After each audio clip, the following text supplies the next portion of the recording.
as it becomes necessary for one people to dissolve the political bands of which have connected them another, and to assume among the powers of the earth separate equal stations to which the laws of nature, God entitle them.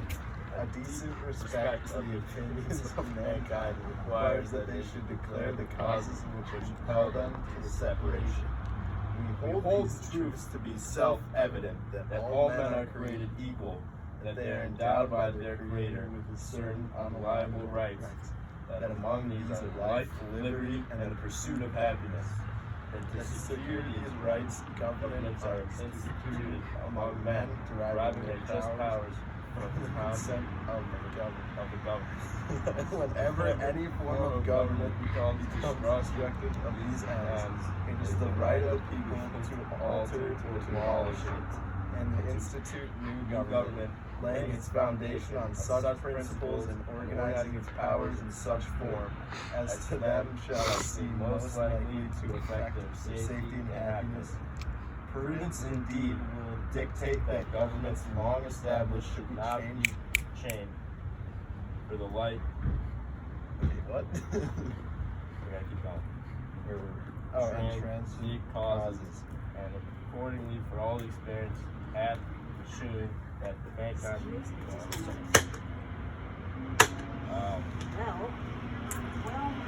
thank you so much.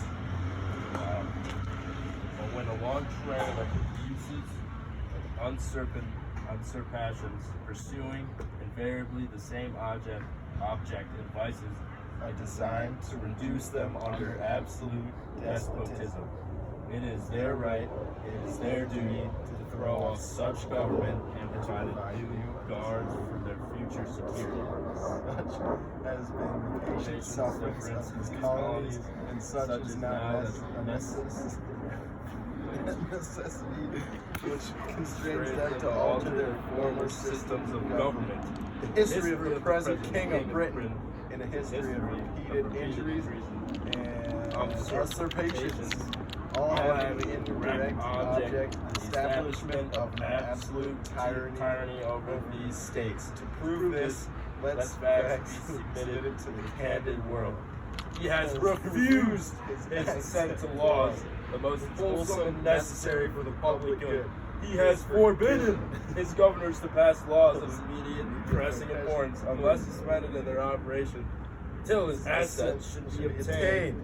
And when so suspended, he is utterly neglected to attend them. He has refused to pass other laws of the accommodation of large districts of people, unless those people would relinquish the right of representation in their legislature, a right inestimable to them, and formidable tyrants only.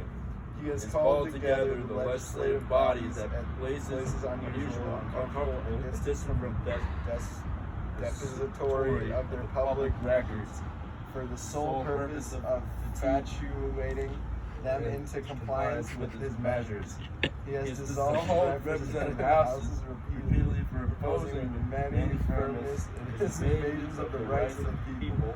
He has dissolved representative houses repeatedly for opposing with manly firmness in his invasions on the rights of the people.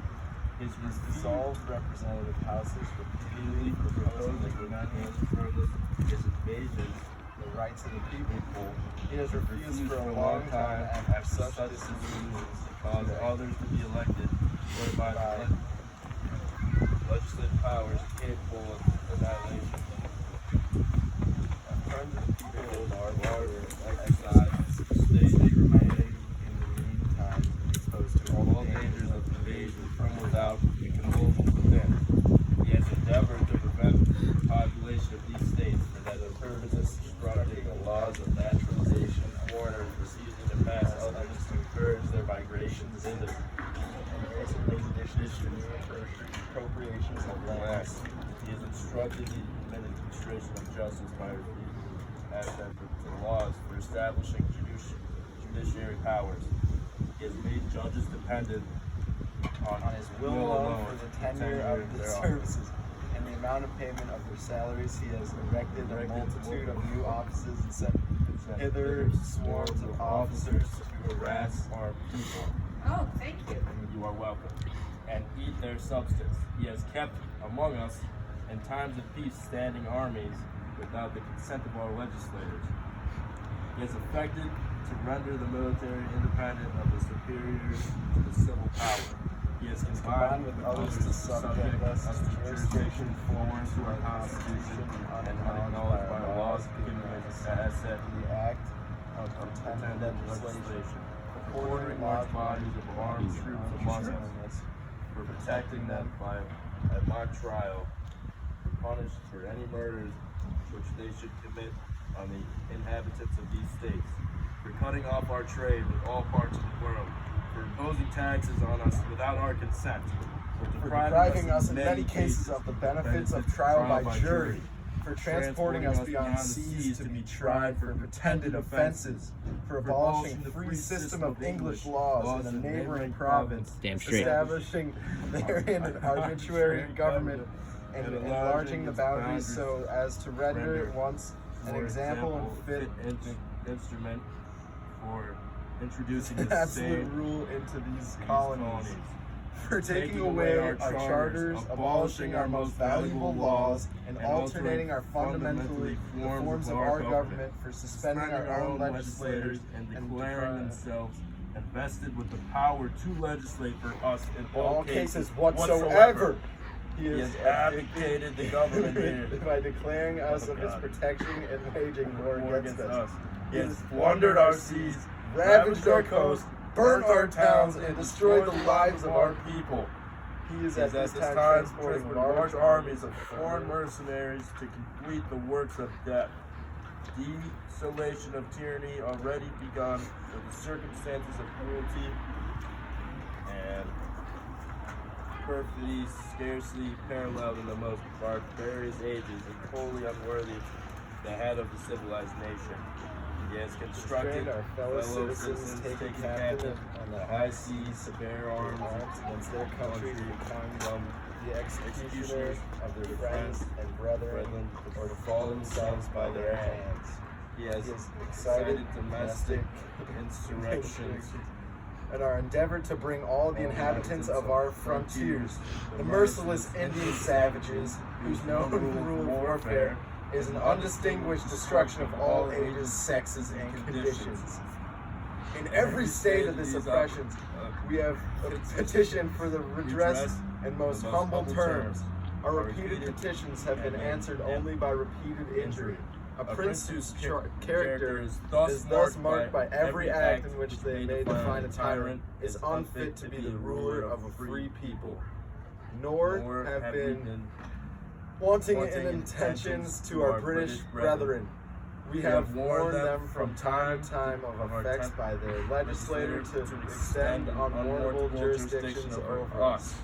We have reminded them of the circumstances of our emigration and settlement here.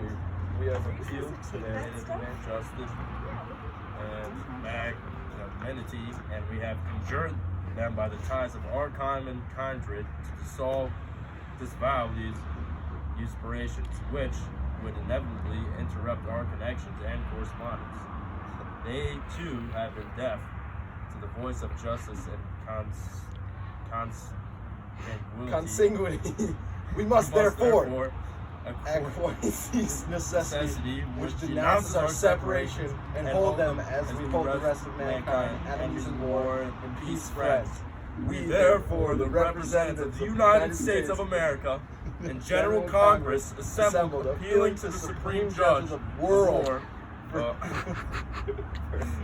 rectitude of our intentions, due in the name and by the authority of the good people of these colonies, solemnly publish and declare that these united colonies are and right ought to be free and independent states, that they are absolved from all allegiance to the British Crown, and they have political connection between them and the state of Great Britain is and ought to be from the allegiance to the British Crown, and that all political connection between them and the state of Great Britain is ought to be totally